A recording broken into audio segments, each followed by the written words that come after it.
Okay, ಇದ್ರ ಬಗ್ಗೆ ಇನ್ನಷ್ಟು ಡೀಟೇಲ್ಸ್ ಅನ್ನ ಕೊಡೋಕೆ ರೆಡಿಯಾಗಿದ್ದಾರೆ ಡೆಸ್ಕ್ ಲೈವ್ ಅಲ್ಲಿ ನಮ್ಮ ಪ್ರವೀಣ್ ರಾವ್, ಏನು ಮಾಹಿತಿ ಇದೆ, ಯಾವ ರೀತಿಯಾದಂತ ಅಪ್ಡೇಟ್ ಇದೆ ಈ ಖಾತೆ ಹಂಚಿಕೆ ಬಗ್ಗೆ? ರಾಶಿಕಾ, ಸಾಧಾರಣವಾಗಿ ಸಚಿವ ಸಂಪುಟ ಅಂತ ಹೇಳಿದ್ರೆ ಅದರಲ್ಲಿ ಎಲ್ಲ ಸಚಿವರಿಗೂ ಅವರದೇ ಆಗಿರ್ತಕ್ಕಂತಹ ಖಾತೆಯನ್ನು ಕೊಡಬೇಕಾಗಿರ್ತದೆ. ಅವರು ಆ ಖಾತೆಯನ್ನು ನಿಭಾಯಿಸಬೇಕಾಗಿರ್ತದೆ. ಜೊತೆಗೆ ಸದನದಲ್ಲಿ ಪ್ರತಿಪಕ್ಷಗಳು ಕೇಳುವಂತಹ ಪ್ರಶ್ನೆಗಳಿಗೆ ಆಯಾ ಇಲಾಖೆಯನ್ನು ವಹಿಸ್ಕೊಂಡಿರ್ತಕ್ಕಂತಹ ಸಚಿವರುಗಳು ಉತ್ತರ ಕೊಡಬೇಕಾಗಿರ್ತಕ್ಕಂತಹ ಜವಾಬ್ದಾರಿ ಇರ್ತದೆ. ಆದರೆ ಡಿ ಕೆ ಶಿವಕುಮಾರ್ ಅವರ ನೇತೃತ್ವದ ಮುಖ್ಯಮಂತ್ರಿ ಡಿ ಕೆ ಶಿವಕುಮಾರ್ ಅವರ ನೇತೃತ್ವದ ಸರ್ಕಾರದ ಕ್ಯಾಬಿನೆಟ್ ಎಕ್ಸ್ಪಾನ್ಷನ್ ಆಗಸ್ಟ್ 3ನೇ ತಾರೀಕಿಗೆ ಆಯಿತು. ಅದಾದ 9 ದಿನಗಳು ಕಳೆದ್ರೂ ಸಹಿತ ಖಾತೆ ಹಂಚಿಕೆ ಯಾರಿಗೂ ಕೂಡ ಆಗಿರಲಿಲ್ಲ. ಯಾಕೆ ಅಂತಂದರೆ ಎಕ್ಸ್ಪಾನ್ಷನ್ ಆದ ತಕ್ಷಣಕ್ಕೆ ಯಾವ ರೀತಿಯ ಒಂದು ಅಸಮಾಧಾನದ ಹೊಗೆ ಎತ್ತು ಎಲ್ಲರನ್ನು ಸಮಾಧಾನ ಮಾಡಿಸುವಂಥ ಸಂದರ್ಭದಲ್ಲಿ ಹೈಕಮಾಂಡು ಮತ್ತು ಇಲ್ಲಿನ ರಾಜ್ಯದ ಕಾಂಗ್ರೆಸ್ನವರಿಗೆ ಯಾವ ರೀತಿಯ ಒಂದು ಸಾಹಸ ಪಡಬೇಕಾಯ್ತು, ಸರ್ಕಸ್ ಮಾಡಬೇಕಾಯ್ತು, ಎಲ್ಲವನ್ನು ಕೂಡ ನಾವು ನೋಡಿದ್ದೇವೆ. ಹಾಗಾಗಿ ಈ ಖಾತೆ ಹಂಚಿಕೆ ಅನ್ನುವಂಥದ್ದು ದೊಡ್ಡ ಕಗ್ಗಂಟಾಗಿ ಪರಿಣಮಿಸಿತ್ತು. ಜೊತೆಗೆ ಅಧಿವೇಶನ ಆರಂಭ ಆಗೋದ್ರಿಂದ ಅಷ್ಟರೊಳಗಡೆ ನಾವು ಖಾತೆ ಹಂಚಿಕೆಯನ್ನು ಮಾಡ್ತೇವೆ ಅಂತೇಳಿ ನಿನ್ನೆ ಕೂಡ ಮುಖ್ಯಮಂತ್ರಿಗಳು ಇದೇ ಮಾತನ್ನು ಹೇಳಿದರು. ಇದೀಗ ಆ ಒಂದು ಖಾತೆಯ ಹಂಚಿಕೆ ಆಗಿರುವಂತಹ ಮಾಹಿತಿ ಬಂದಿರುವಂಥದ್ದು. ಯಾರೆಲ್ಲ 19 ಜನ, ಯಾಕಂದರೆ 20 ಸ್ಥಾನಗಳು ಬಾಕಿ ಇದ್ವು, ಒಂದು ಮಹಿಳೆಗೆ ಕೊಡ್ತಾರೆ ಅಂತ ನಿರೀಕ್ಷೆ ಇತ್ತು. ಮಹಿಳೆಗೆ ಯಾರಿಗೂ ಕೊಡ್ದೇನೆ ಮಹಿಳೆಯ ರಹಿತ ಒಂದು ಸಚಿವ ಸಂಪುಟ ಇವತ್ತು ಡಿ ಕೆ ಶಿವಕುಮಾರ್ ಅವ್ರದ್ದು ಆಗಿರುವಂಥದ್ದು. ಅದು 19 ಜನರಿಗೆ ಈಗಾಗಲೇ ಆ ಒಂದು ಸಚಿವ ಸ್ಥಾನವನ್ನು ಕೊಟ್ಟಿದ್ರು. ಅವರು ಎಲ್ಲರಲ್ಲೂ ಆ 19 ಜನರಲ್ಲೂ ಕೂಡ 12 ಜನರಿಗೆ ಖಾತೆ ಹಂಚಿಕೆ ಆಗಿರುವಂತಹ ಮಾಹಿತಿ ಇದೀಗ ಬಂದಿರುವಂಥದ್ದು. ಅದರಲ್ಲಿ ಕೆ ಎಚ್ ಮುನಿಯಪ್ಪನವರು, ಅವರು ಹಿಂದೆ ಮೊದಲ ಸತಿನೇ ಅವರು ಸಚಿವರಾಗಿದ್ದರು ಡಿ ಕೆ ಶಿವಕುಮಾರ್ ಅವರ ಸರ್ಕಾರದಲ್ಲಿ. ಆವಾಗ ಅವರಿಗೆ ಆಹಾರ ಖಾತೆ ಇತ್ತು. ಹಿಂದೆ ಕೂಡ ಸಿದ್ದರಾಮಯ್ಯನವ್ರ ಸರ್ಕಾರ ಇದ್ದಾಗೂ ಸಹಿತ ಅವರು ಆಹಾರ ಖಾತೆ ಇತ್ತು. ನಂಗೆ ಆಹಾರ ಖಾತೆ ಬೇಡ ಅಂತೇಳಿ ಅವರು ಅವಾಗಿಂದ ಕೂಡ ಹೇಳ್ಕೊಂಡು ಬರ್ತಾ ಇದ್ರು. ಈಗ ಅವರ ಖಾತೆಯನ್ನು ಬದಲಾವಣೆ ಮಾಡಿ ಆ ಆಹಾರ ಖಾತೆಯನ್ನು ರಿಜ್ವಾನ್ ಅರ್ಷದ್ ಅವರಿಗೆ ಕೊಟ್ಟಿದ್ದಾರೆ ಅನ್ನುವಂತಹ ಮಾಹಿತಿ ಬಂದಿರುವಂಥದ್ದು. ಜೊತೆಗೆ ಸಂತೋಷ್ ಲಾಡ್ ಅವರೇನಿದ್ದಾರೆ ಅವರಿಗೆ ಹಿಂದೆ ಇದ್ದಂತಹ ಕಾರ್ಮಿಕ ಕಲ್ಯಾಣ ಖಾತೆಯನ್ನು ಕೊಟ್ಟಿರುವಂಥದ್ದು. ಚಲುರಾಯ ಸ್ವಾಮಿಯವರಿಗೆ ಕೃಷಿ ಇಲಾಖೆಯನ್ನು ಕೊಟ್ಟಿರುವಂಥದ್ದು. ಶಿವರಾಜ ತಂಗಡಗಿ ಅವರಿಗೆ ಕನ್ನಡ ಮತ್ತು ಸಂಸ್ಕೃತಿ ಇಲಾಖೆಯನ್ನು ಕೊಟ್ಟಿರುವಂಥದ್ದು. ಎಸ್ ಮಲ್ಲಿಕಾರ್ಜುನ್ ಅವರಿಗೆ ಗಣಿ ಮತ್ತು ಭೂವಿಜ್ಞಾನ ಖಾತೆಯನ್ನು ಕೊಟ್ಟಿರುವಂಥದ್ದು. ಬಾಲಕೃಷ್ಣ ಅವರಿಗೆ ಸಣ್ಣ ನೀರಾವರಿ ಖಾತೆಯನ್ನು ಕೊಟ್ಟಿರುವಂಥದ್ದು. ಜೊತೆಗೆ ಬಸಂತಪ್ಪನವರಿಗೆ ಬಂದರು ಮತ್ತು ಮೀನುಗಾರಿಕೆ ಖಾತೆಯನ್ನು ಕೊಟ್ಟಿರುವಂಥದ್ದು. ಅದೆಲ್ಲ ಕೂಡ ಮಾಹಿತಿ ಇದೀಗ ಬರ್ತಾ ಇರುವಂಥದ್ದು.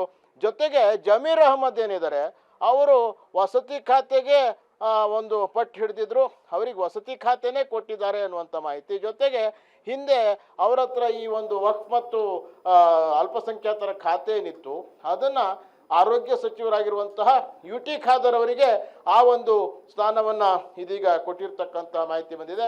ಮಧು ಬಂಗಾರಪ್ಪನಿಗೆ ಹಿಂದೆ ಯಾವ ಶಿಕ್ಷಣ ಖಾತೆ ಇತ್ತು ಅದೇ ಖಾತೆಯನ್ನು ಅವರಿಗೆ ಕೊಟ್ಟಿರುವಂಥದ್ದು. ಬಸವರಾಜ ರಾಯರೆಡ್ಡಿ ಅವರಿಗೆ ಉನ್ನತ ಶಿಕ್ಷಣ ಖಾತೆ, ಲಕ್ಷ್ಮಣ್ ಸವದಿ ಅವರಿಗೆ ಸಹಕಾರ ಖಾತೆಯನ್ನು ಕೊಟ್ಟಿರುವಂಥದ್ದು, ಅಜಯ್ ಸಿಂಗ್ ಅವರಿಗೆ ಅರಣ್ಯ ಖಾತೆಯನ್ನು ಕೊಟ್ಟಿರತಕ್ಕಂಥದ್ದು, ಪುಟ್ರಂಗ್ ಶೆಟ್ಟಿ ಅವರಿಗೆ ಪಶುಸಂಗೋಪನೆ ಖಾತೆಯನ್ನು ಕೊಟ್ಟಿರುವಂತಹ ಮಾಹಿತಿ ಇದೀಗ ಬಂದಿರುವಂಥದ್ದು. ಇದು ಅಧಿಕೃತ ಆಗಬೇಕಾಗಿದೆ. ಇನ್ನು ಈ ಎಲ್ಲ ಮಾಹಿತಿಗಳು ಬಂದಿದ್ದಾವೆ, ಆದರೆ ಇನ್ನೂ ಅಧಿಕೃತವಾಗಿ ರಾಜಭವನಕ್ಕೆ ಹೋಗಿ ಆ ನಂತರದಲ್ಲಿ, ಯಾಕಂದರೆ ಅನಿವಾರ್ಯ ಇದೆ. ನಿನ್ನೆ ಕೂಡ ಮುಖ್ಯಮಂತ್ರಿಗಳು ಹೇಳಿದರು ಇವತ್ತು ಸಾಯಂಕಾಲದೊಳಗಡೆ ನಾವು ಇದನ್ನು ಫೈನಲ್ ಮಾಡ್ತೇವೆ ಅನ್ನುವಂಥ ಮಾತನ್ನು ಹೇಳಿದರು. ಅಧಿವೇಶನ ನಾಳೆಯಿಂದನೇ ಆರಂಭ ಆಗೋದ್ರಿಂದ ಈ ಒಂದು ಅನಿವಾರ್ಯತೆ ಕೂಡ ಸರ್ಕಾರದ ಮೇಲಿದೆ, ಮುಖ್ಯಮಂತ್ರಿಗಳಿಗಿದೆ. ಹಾಗಾಗಿ ಈ ಎಲ್ಲ ಖಾತೆಗಳನ್ನು ಇರ್ತಕ್ಕಂಥದ್ರಲ್ಲಿ ಅಳೆದು ತೂಗಿ ಒಂದಿಷ್ಟು ಖಾತೆಯನ್ನು ಹಂಚಿಕೆ ಮಾಡಿರುವಂಥದ್ದು. ಜೊತೆಗೆ ಈ ಖಾತೆ ಹಂಚಿಕೆ ಮಾಡಿರೋದ್ರಿಂದ ಒಂದು ಸ್ಪಷ್ಟ ಏನಾಗ್ತದೆ ಕೇಳಿದ್ರೆ, ಇದು ಖಾತೆ ಹಂಚಿಕೆ ಮಾಡೋದಕ್ಕೆ ತಡ ಆಗಿದ್ದ ಕಾರಣ ಈ ಕ್ಯಾಬಿನೆಟ್ ರೀಶಫಲ್ ಆಗ್ತದೆ. ಯಾರಿಗೂ ಕೂಡ ಖಾತೆ ಹಂಚಿಕೆ ಸದ್ಯಕ್ಕೆ ಆಗೋದಿಲ್ಲ, ರೀಶಫಲ್ ಆಗ್ತದೆ. ಒಂದಿಷ್ಟು ಜನರಿಗೆ ರಾಜೀನಾಮೆ ಕೊಡಿಸಿ ಅವ್ರನ್ನ ತುಂಬ ಅಸಮಾಧಾನಗೊಂಡಂಥವರಿಗೆ ಮತ್ತೆ ಸಚಿವ ಸಂಪುಟದೊಳಗೆ ತಗೊಳ್ತಾರೆ ಅನ್ನುವಂಥದ್ದು. ಅದರಲ್ಲೂ ಮಹಿಳೆಯರಿಗಿಲ್ಲ, ಮಹಿಳೆಯರಿಗೆ ಒಂದೇ ಸ್ಥಾನ ಇಲ್ಲ.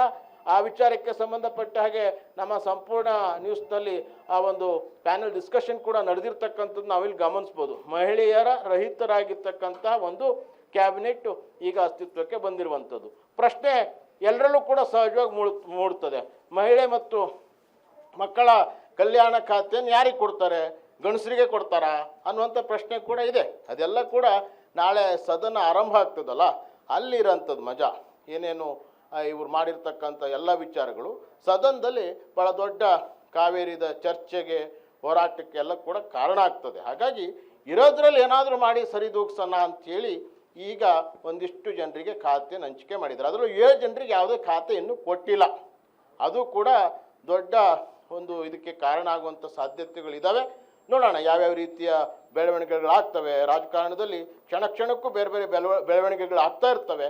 ಅದು ಮುಂದೆ ಏನೇನು ಬೆಳವಣಿಗೆ ಆಗ್ಬೋದು, ಅದರಲ್ಲೂ ನಾಳೆ ಕರ್ನಾಟಕ ಬಂದ್ ಬೇರೆ ಇದೆ. ಅದೆಲ್ಲವನ್ನೂ ಕೂಡ ನಾವು ಗಮನಿಸಬೇಕಾಗಿರ್ತಕ್ಕಂಥ ಅಗತ್ಯ ಇದೆ. ರಾಶಿಕಾ.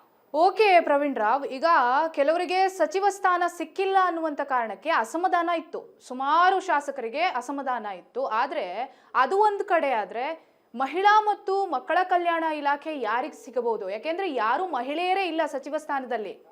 ಈಗ ಯಾರಿಗೆ ಸಿಗಬಹುದು ಅದು ಅಂತ, ಅಥವಾ ಮಹಿಳಾ ಮಕ್ಕಳ ಕಲ್ಯಾಣ ಇಲಾಖೆನಾದ್ರೂ ಒಬ್ರು ಮಹಿಳೆಯರಿಗೆ ಕೊಡ್ಬೋದಾ, ಕೊನೆ ಮೂಮೆಂಟಲ್ಲಿ ಚೇಂಜ್ ಮಾಡ್ಬೋದಾ ಅನ್ನುವಂಥ ನಿರೀಕ್ಷೆ ಇತ್ತು. ಹಾಗಿದ್ರೆ ಯಾರಿಗೆ ಸಿಗಬಹುದು ಪ್ರವೀಣ್ ರಾವ್ ಈ ಒಂದು? ಈಗ ಹಾಲಿ ಇರುವಂಥದ್ದು ಒಂದು ಸ್ಥಾನ, ಯಾಕಂದ್ರೆ 20 ಸ್ಥಾನಗಳು ಭರ್ತಿ ಆಗಿದ್ದಂಥದ್ದು, ಆಗಬೇಕಾಗಿದ್ದಂಥದ್ದು. ಅದರಲ್ಲಿ ಮಹಿಳೆಯರನ್ನ ಒಂದು ಹಾಗೆ ಪೆಂಡಿಂಗ್ ಇಟ್ಕೊಂಡು ಆರತಿ ಅವರಿಗೆ ಕೊಡ್ತಾರೆ ಅನ್ನುವಂಥ ಮಾತಿತ್ತು. ಕೊನೆ ಕ್ಷಣದಲ್ಲಿ ಆ ಒಂದು ಇದು ತಪ್ಪೋಯ್ತು. ಆಮೇಲೆ ಅವರು ಶಾಂತಾರಾಮ್ ಅವ್ರಿಗೆ ಕೂಡ ಕೊಡ್ತಾರೆ ಅಂತಕ್ಕಂಥ, ಗಾಯತ್ರಿ ಶಾಂತಾರಾಮ್ ಅವರಿಗೂ ಕೂಡ ಅದು ಆಗಲಿಲ್ಲ. ಕೊನೆ ಕ್ಷಣದಲ್ಲಿ ಹೆಸರು ಬಂದಿದ್ರು ಕೂಡ ಅದು ಯಾಕೋ ಒಂದಿಷ್ಟು ಬೇರೆ ಬೇರೆ ರೀತಿಯ ಬೆಳವಣಿಗೆಗಳಾದವು. ಹಾಗಾಗಿ ಮಹಿಳೆಯರು ಯಾರು ಕೂಡ ಅಲ್ಲಿಲ್ಲ. ಸಾಧಾರಣವಾಗಿ ಖಾತೆ ಹಂಚಿಕೆ ಆಗದೇ ಇದ್ದರೆ ಆ ಖಾತೆ ಯಾರ ಹತ್ರ ಇರ್ತದೆ ಅಂದರೆ ಸಹಜವಾಗಿ ಮುಖ್ಯಮಂತ್ರಿಗಳ ಹತ್ರನೇ ಇರ್ತದೆ ಆ ಖಾತೆ. ಅವರು ಅದಕ್ಕೆ ಸಂಬಂಧಪಟ್ಟ ಹಾಗೆ ಎಲ್ಲ ಒಂದು ಕ್ರಮಗಳನ್ನು ಕೂಡ ಮುಖ್ಯಮಂತ್ರಿಗಳಿಗೆ ಕೈಗೊಳ್ತಾ ಇರ್ತಾರೆ. ಜೊತೆಗೆ ಮುಖ್ಯಮಂತ್ರಿ ಡಿ ಕೆ ಶಿವಕುಮಾರ್ ಅವರು ಹಿಂದೆ ದೆಹಲಿಯಲ್ಲಿ ಹೇಳಿದಂಥ ಒಂದು ಮಾತನ್ನು ಕೂಡ ನಾನು ಜ್ಞಾಪಕ ಮಾಡ್ಕೊಳ್ತೇನೆ. ಅವ್ರು ಹೇಳಿದರು, ಯಾಕೆ ಸರ್ ಇನ್ನೂ ಕ್ಯಾಬಿನೆಟ್ ಅಲ್ಲಿ ಯಾರಿಗೂ ಖಾತೆ ಹಂಚಿಕೆ ಆಗಿಲ್ಲ ಅಂದಾಗ, ಅಧಿವೇಶನ ಬೇರೆ ಆರಂಭ ಆಗ್ತಾ ಇದೆ, ಇನ್ನೂ ಖಾತೆ ಹಂಚಿಕೆ ಆಗಿಲ್ಲ ಅಂತ ಪ್ರಶ್ನೆ ಕೇಳಿದಾಗ ಪತ್ರಕರ್ತರು ಅವರೊಂದು ಉತ್ತರವನ್ನು ಕೊಡ್ತಾರೆ. ಎಲ್ರಿಗೂ ನಾನು ಒಬ್ಬನೇ ಉತ್ತರ ಕೊಡ್ತೇನೆ ಅನ್ನುವಂಥ ಮಾತನ್ನು ಹೇಳಿದರು ಅವರು. ಅಂದರೆ ಎಲ್ಲ ಖಾತೆಗಳಿಗೆ ಸಂಬಂಧಪಟ್ಟ ಹಾಗೆ ಪ್ರಶ್ನೆಗಳು ಅಧಿವೇಶನದಲ್ಲಿ ಬಂದರೆ ಅದು ಎಲ್ಲದಕ್ಕೂ ಕೂಡ ನಾನೇ ಉತ್ತರ ಕೊಡ್ತೇನೆ ಅನ್ನುವಂಥ ಮಾತನ್ನು ಮುಖ್ಯಮಂತ್ರಿಗಳು ಹೇಳಿದ್ದನ್ನು ಕೂಡ ನಾವಿಲ್ಲಿ ಗಮನಿಸ್ಬೋದು. ಹಾಗಾಗಿ ಒಂದು ಮಹಿಳೆಯರಿಗೆ ಸ್ಥಾನವನ್ನು ಕೊಟ್ಟೇ ಕೊಡ್ತೇವೆ ಅನ್ನುವಂಥದ್ದು ಮೇಲಿಂದ ಮೇಲೆ ಹೇಳ್ತಾನೆ ಇದ್ದಾರೆ. ಆದರೆ ಯಾರು ಆ ಮಹಿಳೆ ಅನ್ನುವಂಥದ್ದು ಇನ್ನೂ ಕೂಡ ಅವರೇ ಗೊಂದಲದಲ್ಲಿದ್ದಾರೆ. ಸಾಕಷ್ಟು ಈ ಕಡೆ ಡಿ ಕೆ ಶಿವಕುಮಾರ್ ಅವರು ಒಂದಿಷ್ಟು ಜನರಿಗೆ ಪುಷ್ ಮಾಡ್ತಾ ಇದ್ದಾರೆ, ಆ ಕಡೆ ಸಿದ್ದರಾಮಯ್ಯನವರು ಒಂದಿಷ್ಟು ಜನರಿಗೆ ಪುಷ್ ಮಾಡ್ತಾ ಇದ್ದಾರೆ, ಹೈಕಮಾಂಡ್ ಒಂದು ಹೆಸರು ಹೇಳ್ತಾ ಇದೆ. ಇರೋ ಒಂದು ಸ್ಥಾನನೂ ಕೂಡ ಮಹಿಳೆ ಕೊಡದೇನೆ ಇದು ಈ ಸರ್ಕಾರ ಭಾಳ ವಿಚಿತ್ರವಾಗಿರ್ತಕ್ಕಂತಹ ಧೋರಣೆಯನ್ನ ಕೈಗೊಂಡಿರುವಂಥದ್ದು. ಮಹಿಳಾ ಮತ್ತು ಮಕ್ಕಳ ಕಲ್ಯಾಣ ಇಲಾಖೆ ಅದು ಮುಖ್ಯಮಂತ್ರಿಗಳ ಕೈಯಲ್ಲಿ ಇದೆ. ಧನ್ಯವಾದ ತಮ್ಮೆಲ್ಲ ಮಾಹಿತಿಗಾಗಿ ಪ್ರವೀಣ್ ರಾವ್. ಓಕೆ, ಈಗ ಸಂಪುಟದಲ್ಲಿ ಸಚಿವ ಸ್ಥಾನ ಯಾರ್ಯಾರಿಗೆ ಅನ್ನೋದು ಫೈನಲ್ ಆಗ್ತಾ ಇದೆ ಇವತ್ತು. ಕೊನೆಗೂ ಮಹಿಳಾ ಹಾಗೂ ಮಕ್ಕಳ ಕಲ್ಯಾಣ ಇಲಾಖೆ ಯಾರಿಗೆ ಸಿಗುತ್ತೆ ಅನ್ನುವಂಥ ಕುತೂಹಲ. ಒಂದು ವೇಳೆ ಯಾರಿಗೂ ಕೊಟ್ಟಿಲ್ಲ ಅಂತಂದ್ರೆ ಅದು ಮುಖ್ಯಮಂತ್ರಿಗಳ ಕೈಲೇ ಇರುತ್ತೆ ಆ ಒಂದು ಖಾತೆ.